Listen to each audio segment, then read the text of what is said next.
Okay. All right, good. So we had 38 participants there. Good. Okay. Any questions on that? We're good? Okay.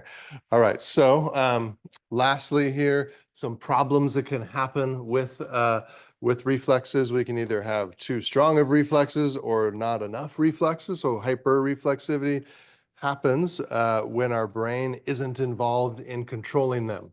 Okay. So this could be when you're on certain drugs, okay, including alcohol, where it slows down the activity of your brain, just can't get there quick enough to change the reflex that's happening. So you might see hyper-reflexive state, really kicking their leg out far, really kind of being jumping with being scared and things like that. Hyporeflexivity is the opposite, and it usually means that we can't get the signal either back from the receptor to the spinal cord fast enough, and then we can't get it out from the spinal cord back to the muscles to move you quick enough because there's some nerve problem. And that's usually what happens with hyporeflexivity.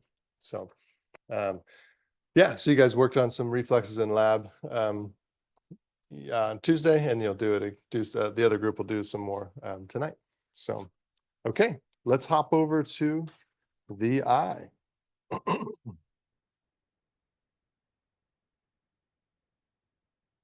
All right, so one of the things I'm kind of wanting to focus on a little bit this semester is this idea of, hold on, let me get that a little bit darker there. There we go, it's a little bit better. This idea that questions that you have are really important. I think a lot of times that is something that's kind of looked over. You kind of just show up, you know there's going to be a bunch of material, you want to just get it, you want to see what you need to know.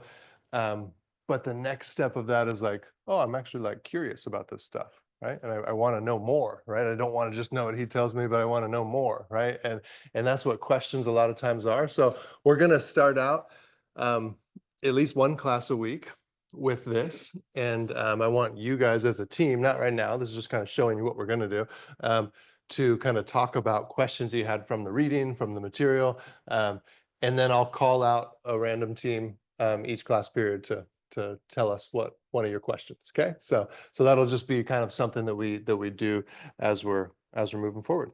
Okay, and so we're going to talk about the eye in a second, but in that regard, let's have you answer this question.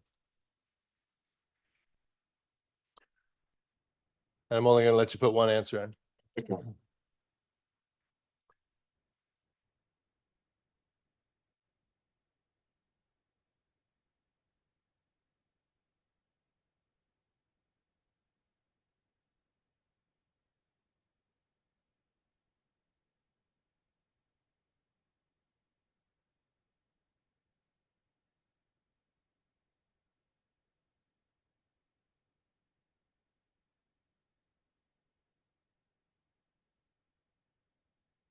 Okay. So about half of you are saying C there. You can see the response thing. Try not to give you the infinite thing there, but yeah. So about half of you are saying C, which I like that answer. Then we got a mix of the rest there. Um, and yeah, if I let you put in more than one answer, you probably would have chose more than one answer. But to be fair, you guys are taking this class because you have to for your major, right? And I get that for sure. But just a few other thoughts about this. When one of you gets bold enough to raise your hand and ask a question in class, it shows me that you're actually understanding, not that you're not understanding, right? A lot of times you think when you ask a question, it's because you don't understand something, which is true. But to get to that point of getting the like understanding that you don't understand, it takes some understanding to get there, right? If that makes sense. Because a lot of times you're just trying to keep up and you're not even really able to formulate a question yet, right? Because you're just kind of like, what is going on? Like, what are we talking about? So to get to the point of like formulating a question and asking one, that means you actually understand a lot, right? And that's a really important thing to think about. And it gets me excited when you have a question because it shows me you're thinking, you're understanding, you're actually curious about this stuff. You want to know it, right? And so again, like I said, we'll start out not necessarily each class, but at least once a week, maybe more than once a week, with hearing from you, getting to hear what one of your questions is on the material that we're going over for the week. Okay. Any questions about that? Just kidding. But, all right, here we go. Okay, so let's dive into the eye here. So today is mostly anatomy of the eye. Okay, so mostly structures. And then Friday's class, we'll get into more of the function of the eye, more of the physiology. Okay, so I always like to start out different sections with kind of some fun facts about whatever we're talking about. This is one of them here at the eye. So 70% of all the sensory receptors in our whole body are found in our little eyeballs, right? So just packed full of sensory receptors, okay? Around 105 million sensory receptors between our two eyes. And half of the big part of our brain, the cerebral cortex, is involved in vision in some way, right? So to say that humans are visual dominant creatures is very true, right? Most animals are not visually dominant. Most animals are smell, like chemical sense dominant, smell and taste dominant, right? Like dogs and cats and things that they use their noses for everything. Humans are eye dominant for sure, visually dominant. Okay. So some of the structures of the eye that are important, these are kind of what we call accessory structures, okay? So the eyebrows function to kind of give our eyes a little bit of shade, catch some sweat. We have eyelids that are reflexively blinking all the time, right? We can voluntarily blink, but we also reflexively blink if we don't don't blink fast enough voluntarily, about every 3 to 7 seconds. Okay. The purpose of that is to take the lubricants that are being released in the upper part of our eye and spread them across the rest of the eyeball to keep our eye lubricated. Okay. It needs to stay moist for the health of the proteins in our cornea, but it also needs to stay moist so our eyelid can move back and forth on it and not create friction. Okay. And then there's other things that in the secretions that help protect us from things that get into our eyes. Okay.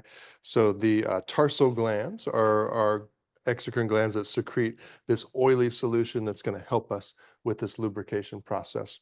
And so when you see an image like this on my notes, really just the ones here that I have highlighted would be the ones that I want you to be able to identify. Okay, so as we move into more of these structures, we have the conjunctiva. The conjunctiva are the mucous membranes that line both the insides of the eyeballs and the white portion of our eyes. Okay, so this mucous membrane that's there releasing mucus. Okay, so that's what helps keep our eyes moist. Okay, and when we get these irritated, this is conjunctivitis, right? And this is really what's called pink eye, right? When somebody gets pink eye, it's the conjunctiva of our eyes that got irritated. It could be just like they got irritated with some kind of like dust that got in their eye and it kind of got scratched and scraped. But a lot of times it can also be a microorganism like a bacteria or virus. Those would be the type that would be super, can be super contagious. So yeah, pink eye breakouts in the dorm are never a good thing because they spread to everybody. And then some more structures here. We have what's called the lacrimal apparatus. You guys probably, hopefully, remember the lacrimal bone from last semester, right? Where's the lacrimal bone? Put your finger on it. Yeah, good, right there, right? And remember what was unique about the lacrimal bone? Anything? Had a hole in it, right? Remember how it had that little hole in it, right? That's because this little duct has to go through it, right? And so here's the lacrimal apparatus that uses that little hole, okay? So it's a lacrimal gland that we have way up here in the upper outside of our eye. It releases stuff and then it flows across our eye with the help of our eyelid blinking, okay? And so it releases mucus, right, which helps to moisten, lubricate, and protect. Inside of that also includes some antibodies that can help destroy any viruses, bacteria that might get into our eye, and then also lysozymes, which help destroy bacteria as well. And the release or the activation of this is all stimulated by the facial nerve, cranial nerve 7. Okay, so it's going to be released from the gland, goes over, comes out of a duct, goes across our eyeball with the help of blinking, goes into the lacrimal sac and then the nasolacrimal duct and then out our nose. Okay, so when you cry, right, you get a runny nose, right? It's because of the tears are going through across your eye, down through this little duct and into your nose, right? With little babies, a lot of times they have a plugged up, that gets plugged up, the entrance to the lacrimal sac gets plugged up. and that kind of creates a bunch of crusty stuff in their eye. And you have to kind of stick your finger in there and smash it around, kind of clear up that duct. But because they've been living in water and mucus their whole lives, so there's a bunch of junk in there. But that has to stay cleared up for everything to pass through. So. Normally, we have some slow, steady flow of tears, but then with emotional crying, we actually, obviously, more tears come out, and it's different. The contents of the tears are different when we cry emotionally, and it contains a neurotransmitter called enkephalins. Right? We talked about enkephalins a little bit last time. These are one of the kind of feel-good neurotransmitters. And these ones, I got a lot of moving around back there. I used too much of that slide, I think, huh? Down on the bottom. Yeah. What's up? The last line. Sure, absolutely. Yeah. Emotional crying is for stress reduction. And then at the very last line says via enkephalins and tears. Yeah. Yeah. So enkephalins are that neurotransmitter that help us feel better. And so crying literally does kind of decrease the stress in our brain by that release of that neurotransmitter. Other questions on that? Okay. And then I kind of already mentioned this, but again, blockage of that nasolacrimal duct and the sac can lead to kind of teary eyes, mucus buildup, and kind of crusty eyeballs and eyelids.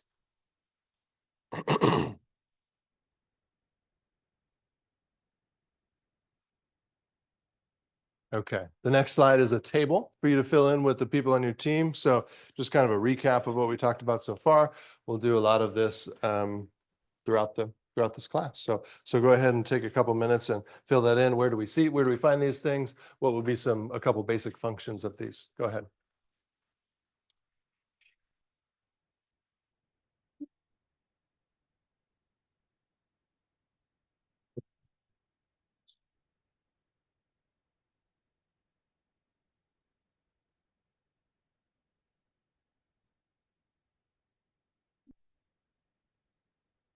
See, well, that is hard to see from back from behind. I was like checking it out. Wow. You got to stand up, I guess. But yeah.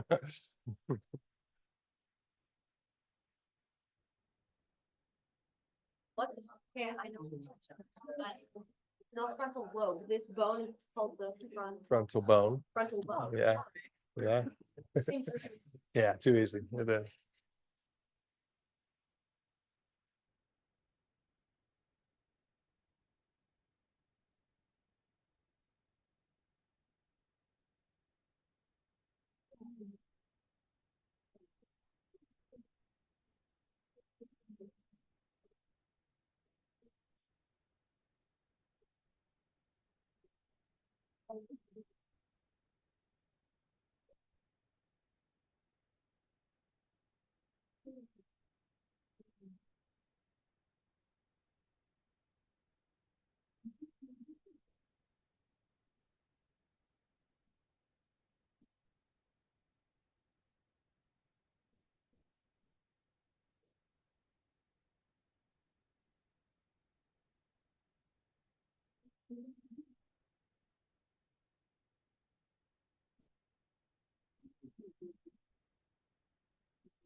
Can I jump on that?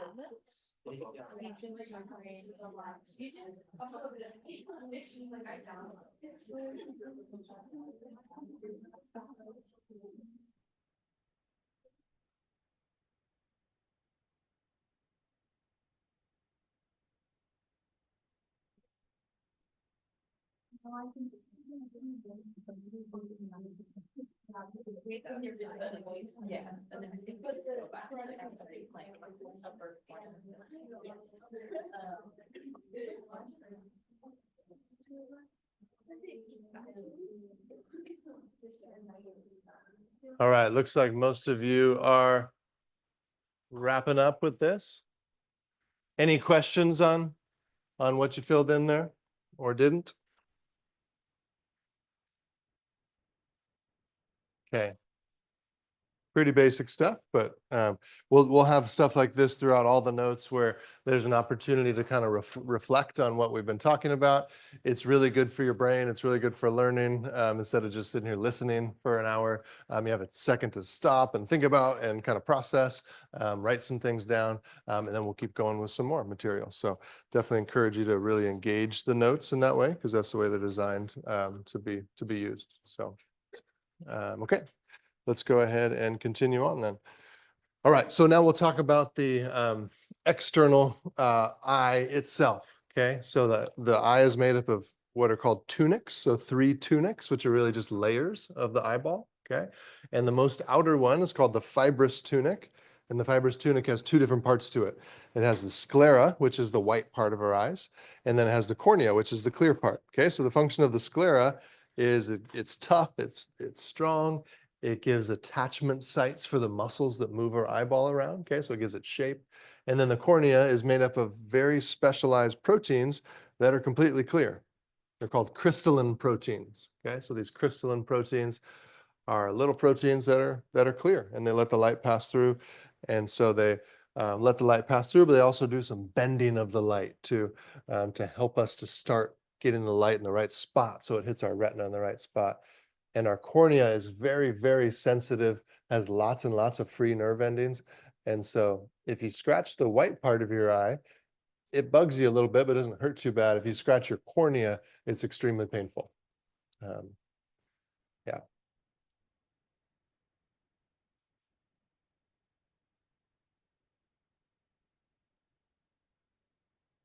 So that's the external part of our eye there. Give you another sec to finish writing that down.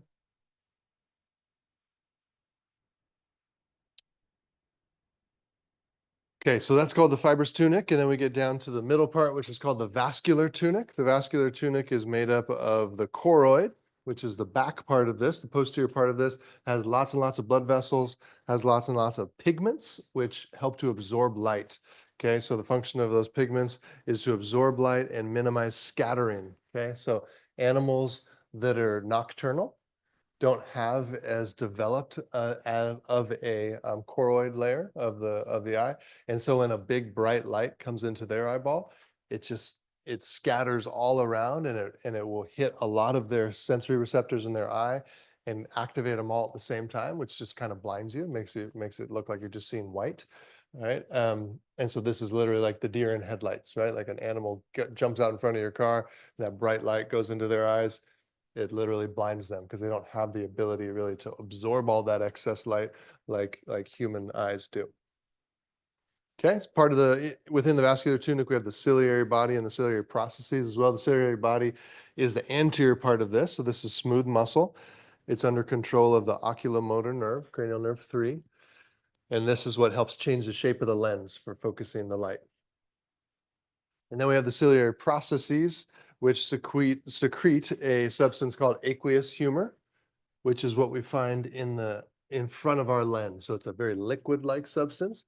It's in the anterior chamber of our eye, that helps to give nutrients to the lens as well as the anterior structure of the eye.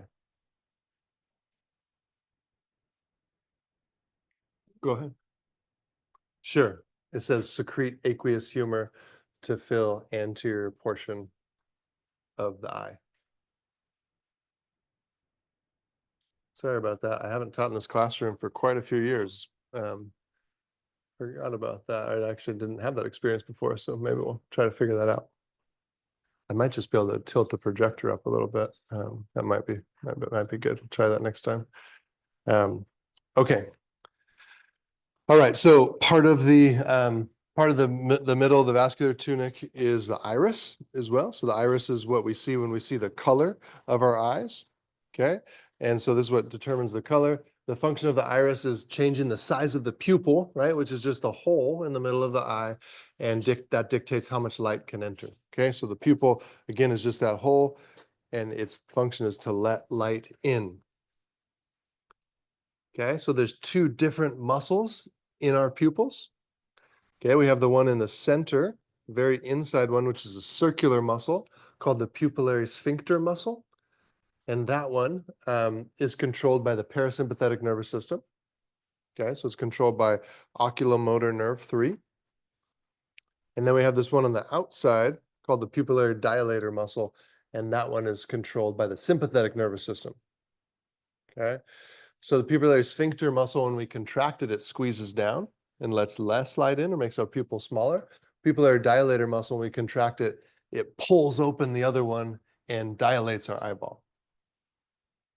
Okay, so most of the time when we're just in normal situations and we're adjusting our eyes to different levels of light, we don't really use the sympathetic one. That one really only activates under stress. Okay, so normal pupil constriction. So for example, when something moves closer to us, our pupils have to constrict. We'll talk about that next time. So when that happens, we activate our oculomotor nerve, cranial nerve 3. It causes us to contract that pupillary sphincter muscle. And that helps us with near vision because we're trying to let less light in with near vision. And then if we take that object and move it away from us, we have to then open up our pupil to let a little bit more light in as that object moves away from us. And we do that actually by relaxing that muscle, not by contracting the big pupillary dilator muscle, but by relaxing the pupillary sphincter muscle. Okay. And so we inactivate oculomotor nerve 3, we relax the pupillary sphincter muscle, and this helps us with far vision because we're letting more, we want to let more light in because when something's so far away from us, not that much light actually gets to us. So that bottom line says far vision and more light. Okay, so those are our typical adjustments. In the lab, I forgot to review it to see if this was still in there in the lab that you guys went to on Tuesday. Did you do the one where you like pinched each other on the back of the neck? Yeah, did that one? Yeah. So that's trying to activate that pupillary dilator muscle, right? And it pulls your pupil open for just a second. Because when we're under stress, we want to see as much as possible. We don't really care if it's clear, right? If a bear is chasing us, we don't really care if we see the clarity of that bear's face, the beauty of his face. We don't care that. We just want to know where it is, right? And so we want to open up the pupil to see as much as possible. And that's what that does for us when we pull it open real rapidly like that. Okay, questions on that? Okay, another clicker question here. And so, yeah, so pretty much you're circling one of the bold and underlined words and send in both letters on your clicker. Okay, so yeah, so with each one here, right, you're either choosing contract or relax. With this one, you're choosing dilator or sphincter, contract or relax, dilator or sphincter. Just send in, yeah, so you can send in both letters on your clicker again. So you're going to send in one answer for the first group and one answer for the second group as you work through that sentence. Okay, go ahead, talk about that as a team.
Which words?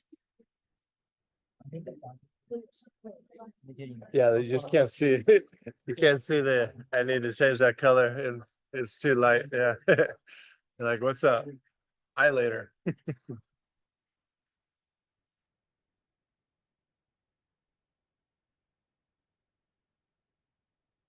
All right, go ahead and send in your answers there in the clicker. So two letters, one from the first group, one from the second group. I know it's a very complicated question, but hopefully you got it figured out.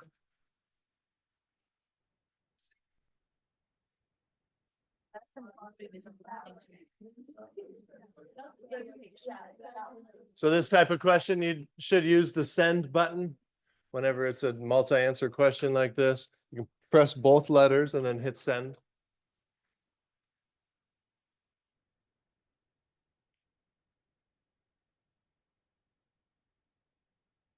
Still about 12 more of you need to send it in, it looks like. So just try hitting that send button just in case.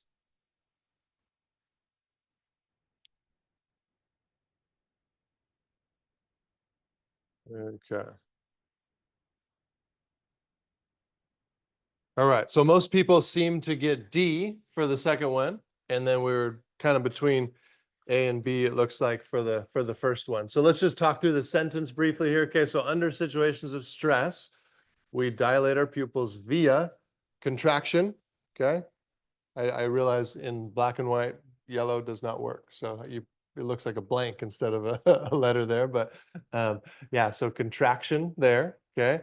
And we do that via the dilator muscle there, okay? So CD, so that would be A, okay, is correct for the first one.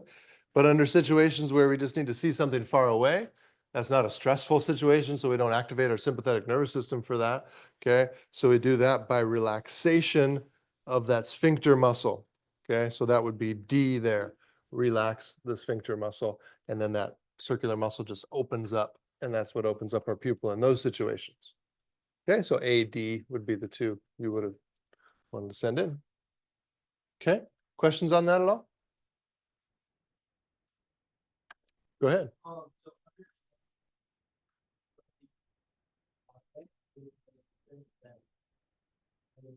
That's a great question. The bottom line there is that pupillary dilator muscle overrides anything that the sphincter muscle's doing because it's pretty much attached to it. And so when it contracts, it just rips it open, and there's nothing else that's going to happen during that moment, at least when it contracts. But yeah, fantastic question. Yeah. Good. Other questions? Go ahead. Yeah. The pupillary dilator muscle, is that one sympathetic? Yeah, pupillary dilator, which is this bigger one here, that one is controlled by the sympathetic nervous system. And then the little one on the inside, the circular one, is the one controlled by the parasympathetic nervous system. Yeah, good question, Ashley. Okay. All right. Okay.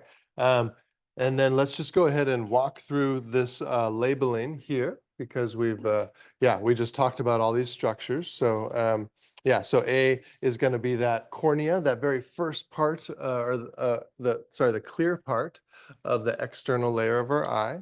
Okay. B is going to be that choroid layer, that rich with blood vessels, rich with pigmented proteins. Whereas C, we haven't talked about it yet, but that's our um, inner part of the eye called the retina. Okay. D is going to be what controls the size of our pupils, which is the iris.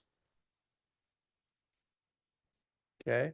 E is going to be the ciliary body, which is responsible for controlling the size of the lens. You can see there's these little ligaments attached from the ciliary body to the lens called suspensory ligaments. And by those muscles contracting and relaxing, pulls on the ligaments or relaxes them and changes the size of the lens. And then we've got F, which is the sclera, that tough part of our eyeball on the outside. And then finally G, which is the optic nerve.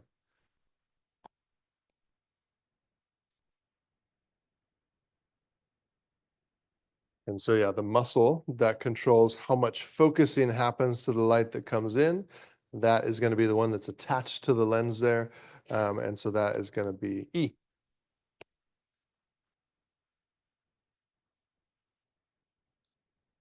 So D is controlling how much light comes in, right? That's the iris.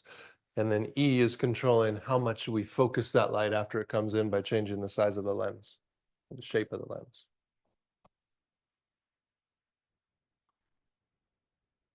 Okay. Questions on any of these structures?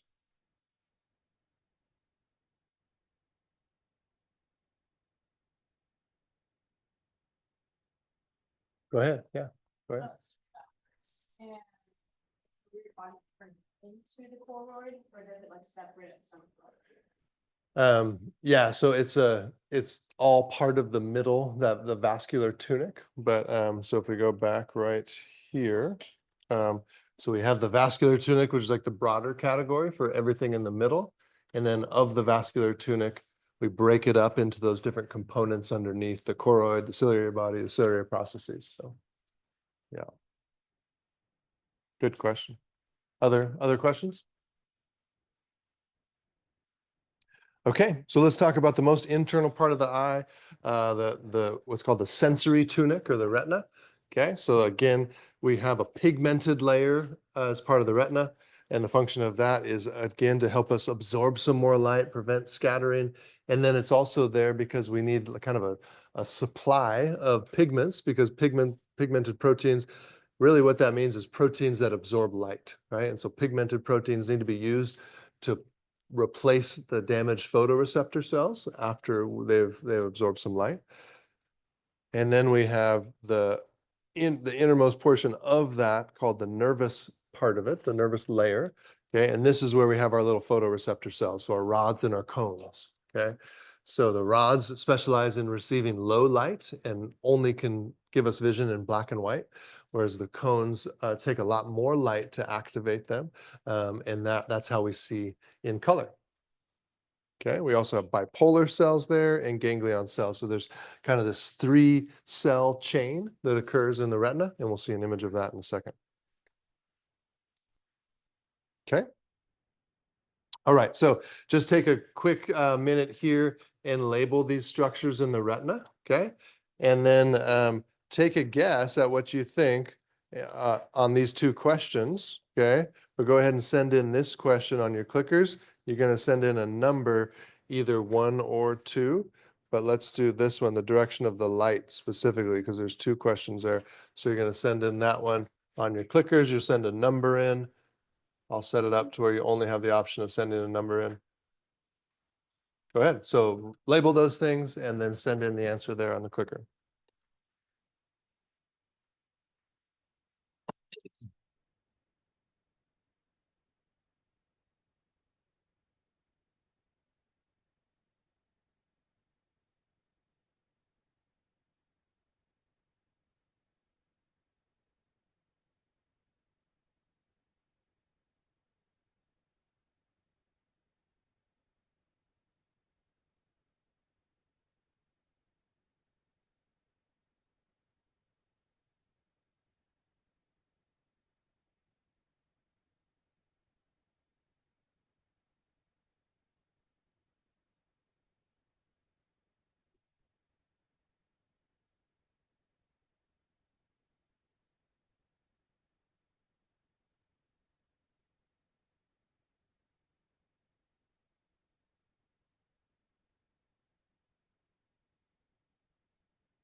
All right, so you just sending in a number there, either 1 or 2, and just use the send button on your clicker again.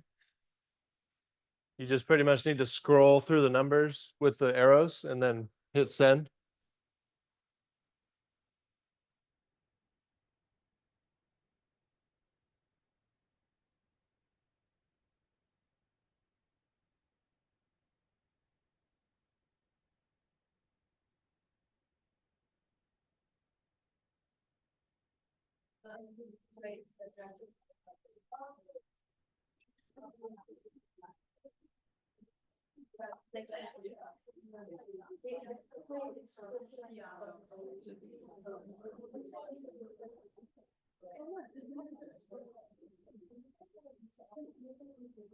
All right, I've got about 10 more people need to send it looks like. So go ahead and just hit that send button, please.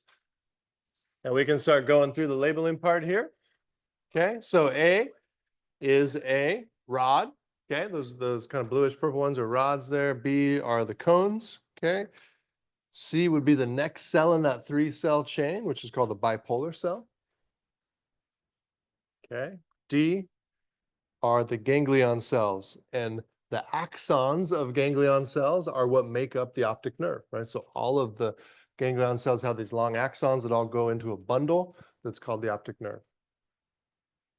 Okay, and that's what E is, right? E is the optic nerve, all of those ganglion cell axons all bundled up together. And so always with these types of activities, I highly recommend that you're writing stuff in before it gets uncovered.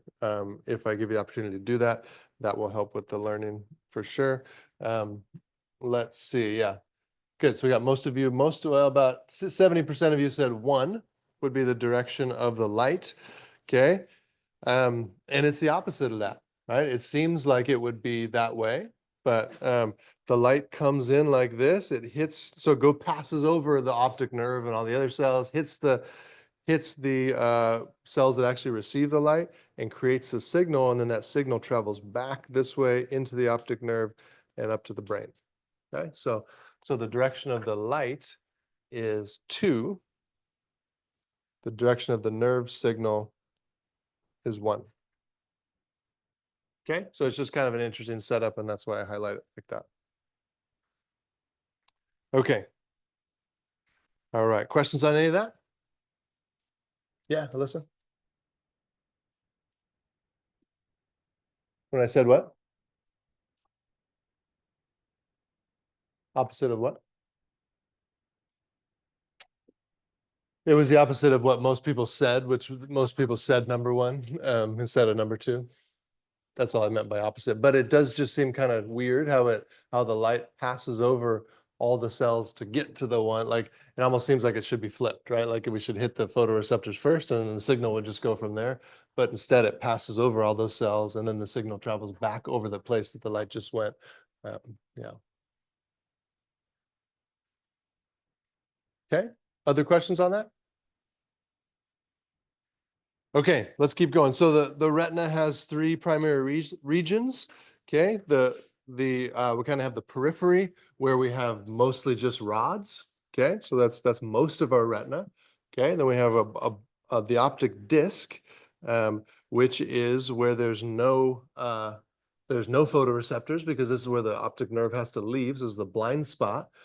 And then we have the fovea centralis. So the fovea centralis is directly behind the pupil, and that's where most of our cones are. Okay, so when we want to look at something and see it clearly and see it in color, we focus our eyes in such a way where the light hits the fovea centralis, right? Because that's where we see things in color, that's where we see things clearly, is right there on the fovea centralis, because that's where all of our cones are. Okay. And we can still see things on the periphery, right? If we put our finger in front of our eyes, we can see our finger very clearly. But I can also see the door over there, the windows to the side, right? But just not clearly, right? It's kind of blurry over here, right? So that light that we see very clearly is hitting the fovea centralis. The rest of the light is hitting the outsides where we just have rods, which we don't see very clearly. Okay, and then the lens is kind of the dividing line between the anterior and posterior segment of the eye. Okay, it's very elastic. It returns to its original shape after we stretch it. Okay, and this is really responsible for focusing the light right there on that fovea centralis. Okay, once we get behind the lens, then we're into what's called the posterior segment, and this is full of a jelly-like substance called vitreous humor. Okay, so vitreous humor is more like jello, kind of like that consistency, like thick, solid, but still kind of wiggly, right? And we only really form this once, and if we break our eyeball open like this, which can happen with blunt trauma to the eye, it's really takes a long, long time for that vitreous humor to come back.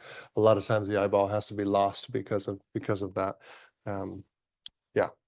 And then we got the anterior part of our eye. So everything in front of the lens is full of aqueous humor, which is a much more liquid-like substance. So it flows easier, moves around. Its function is to give nourishment to the lens and the cornea. And it's created and released by those ciliary processes in the choroid or in the middle layer of our eye. When somebody has glaucoma, this is when they get too much buildup of aqueous humor. And it's usually because the drainage system that helps us drain out aqueous humor so we can add new stuff is clogged up for some reason. And a lot of times this happens in diabetes, right? So type 2 diabetics are very commonly have glaucoma because that drainage system gets kind of clogged up because of the extra glucose in their blood. And then we can't get rid of that aqueous humor, but we're still making more. And so it eventually is pushing the lens backwards into the vitreous humor, which eventually smashes the optic nerve and causes damage to the optic nerve and can lead to blindness. Okay, a couple other structures of the eye, and we learned these last semester, so I'm going to go through these quickly. But these extrinsic muscles of the eye, we have 4 that are straight, and they're all called recti, right? So the superior rectus moves the eye up, inferior moves the eye down, and it tells you which nerve is controls it. Medial rectus moves the eye medially or in towards the nose.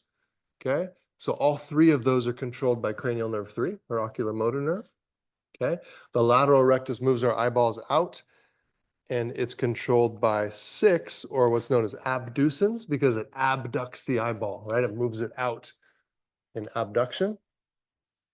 That's the only thing that nerve does, is the one thing. Okay, and then we have the 2 curved muscles, the obliques. Okay, the superior oblique. The easiest way to think of it is it pulls the front of the eye down and out. So that's this one. Okay, and then the inferior oblique pulls the front of the eye up and out. So that's this movement here. So it's kind of like these diagonal movements that happen with these oblique muscles.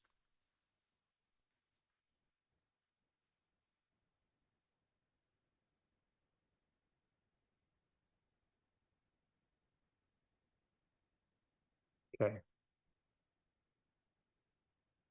The next slide is labeling of those. If you're done writing these down, you can go over there and start labeling those. But I'll leave it up for a sec.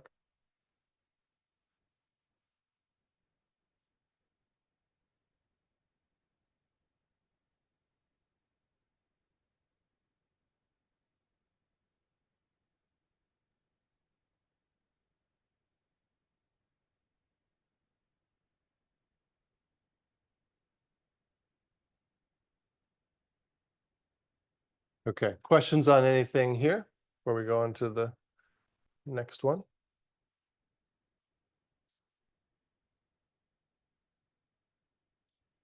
So you can see that 4 of the 6 are innervated by oculomotor nerve, and then the trochlear nerve gets 1, and the abducens nerve gets 1. Okay, we good? All right, so then we can just walk through the labeling here. A there is going to be the superior oblique muscle. Okay, that one is super unique because it goes through a little pulley that's it's made out of like ligamentous material. You can see that little pulley right here. Okay, that pulley is called the trochlea or the trochlea, and that's why the nerve is named that, right? The trochlear nerve. So you can see that muscle goes up, and then it loops through that pulley and cuts back to the eye. So it's a super unique path. Yeah, one of the most unique paths of a muscle in the body for sure. Then we've got the superior rectus muscle on top of it there. Then we've got our lateral rectus muscle next to it. Okay, and then we get down to the inferior rectus to move our eyeball downwards. And then finally, the other oblique there, which is the inferior oblique muscle. And then the last one is the medial rectus.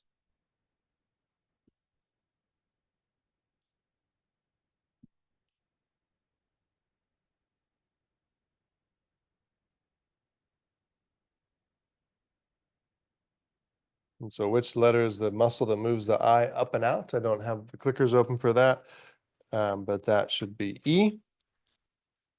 Okay, if we go back to this slide, that tells us up and out would be that inferior oblique muscle.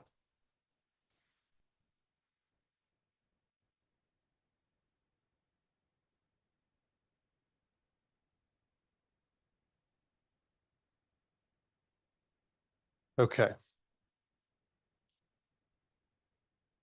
Questions on this?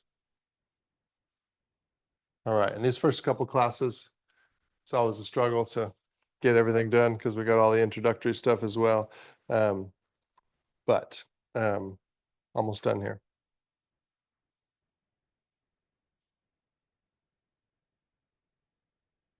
Okay. And some of these slides were directly from the Bio 1030 notes if you had me last semester.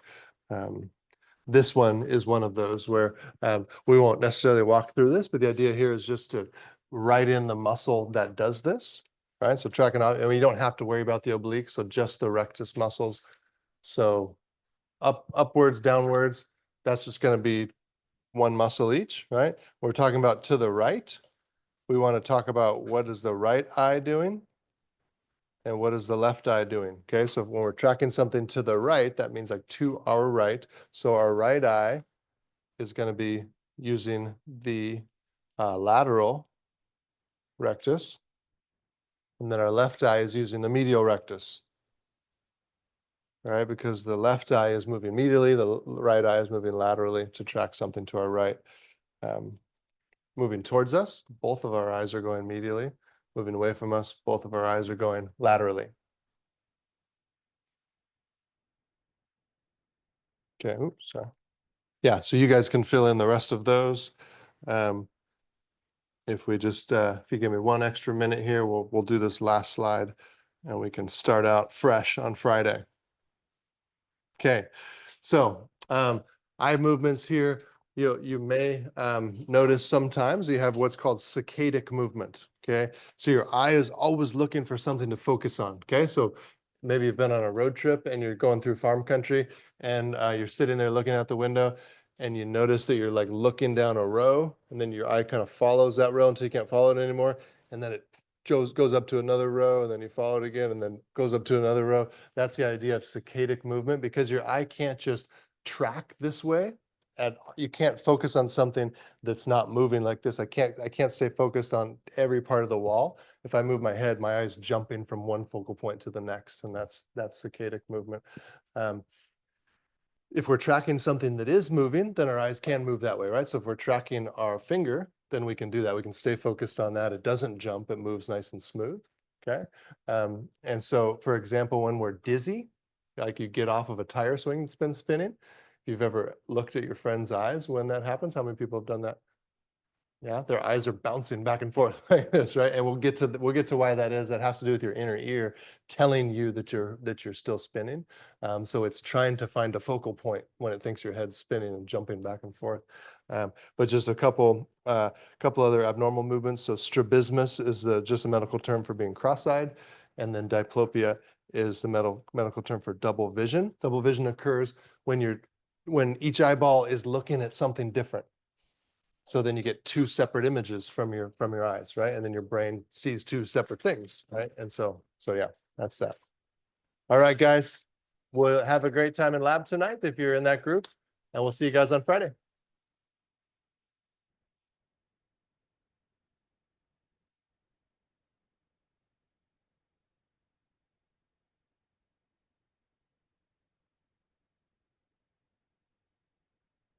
Right. Hey, now you're good. Let me just stop recording.